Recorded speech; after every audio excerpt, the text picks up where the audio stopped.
सन्माननीय अध्यक्ष महोदय, सन्माननीय सदस्यांनी विचारलेला प्रश्न खरा आहे की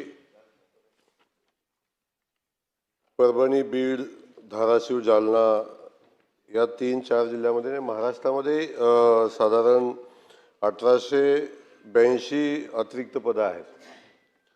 त्यामध्ये परभणीमध्ये 337 पदं अतिरिक्त आहेत, बीडला 364 आहेत, धाराशिवला 289 आहेत, जालन्याला 112 आहेत, अशी 662 पदं अतिरिक्त आहेत।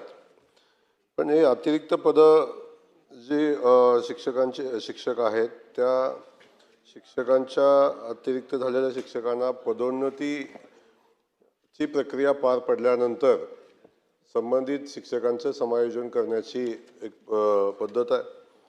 अलीकडे आपण बघतो संच मान्यता नेहमी 30 सप्टेंबरपर्यंत होते, पण यावर्षी संच मान्यता लेट झाली, ती फेब्रुवारीमध्ये झाली। त्यामुळं या सगळ्या प्रक्रियेमध्ये सातत्यानं सर्वोच्च न्यायालयाच्या वेगवेगळ्या सूचना येतात। अनेक शिक्षक बांधव आमचे हायकोर्टला जातात, सुप्रीम कोर्टात जातात आणि त्या सगळ्यामुळे ही सगळी प्रक्रियेला उशीर होतो।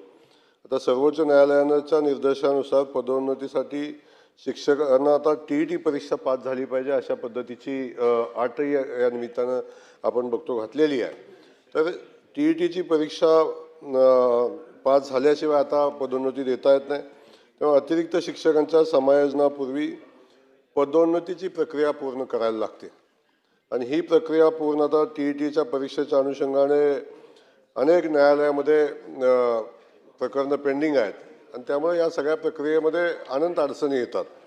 तो शिक्षकाचा मुख्याध्यापक, केंद्रप्रमुख, विस्तार अधिकारी अशा पद्धतीनं प्रमोशनची पद्धत आहे आणि ती पदोन्नती झाल्यानंतर या अतिरिक्त शिक्षकांचं समायोजन करता येतं।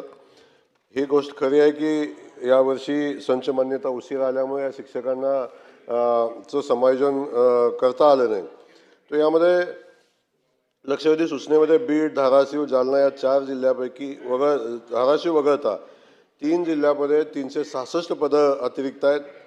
सद्यस्थितीत या जिल्ह्यामध्ये जिल्हा परिषदेमध्ये प्रथम प्रक्रिया राबवून सहाय्यक शिक्षकांना मुख्याध्यापक, पदवीधर शिक्षक पदोन्नती देण्यात येईल। तदनंतर अतिरिक्त जागावर अतिरिक्त शिक्षकांचे समायोजन तदनंतर करता येईल। त्यामुळे जिल्हास्तरीय, तालुकास्तरीय अतिरिक्त शिक्षकांचे समायोजन करण्याचे धोरण ग्रामविकास विभागाच्या 18/5/2011च्या शासन निर्णयानुसार निश्चित केलेलं आहे। त्यामुळं त्याचे अधिकार हे मुख्य कार्यकारी अधिकारी यांना आहेत।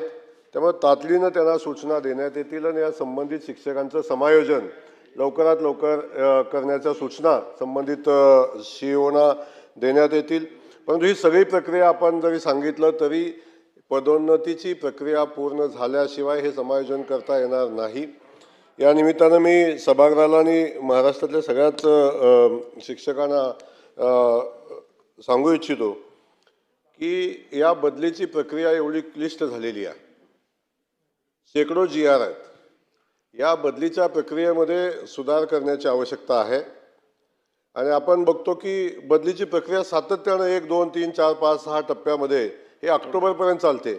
काही झालं तरी हे बदलीची प्रक्रिया शाळा चालू होण्यापूर्वी पूर्ण झाली पाहिजे अशा पद्धतीची नियमावली शासन तयार करेल आणि येणाऱ्या कालखंडामध्ये शाळा चालू होण्यापूर्वी संबंधित शिक्षकाची पदोन्नती असेल, शिक्षकांच्या समायोजन असेल, या सगळ्या प्रक्रिया पूर्ण करण्याची आवश्यकता आहे आणि त्या दृष्टीने शासन निर्णय घेईल। शेवटचा प्रश्न राजू तोडसाम, थोडक्यात पॉइंट। धन्यवाद अध्यक्ष महोदय, थोडक्यात अगदी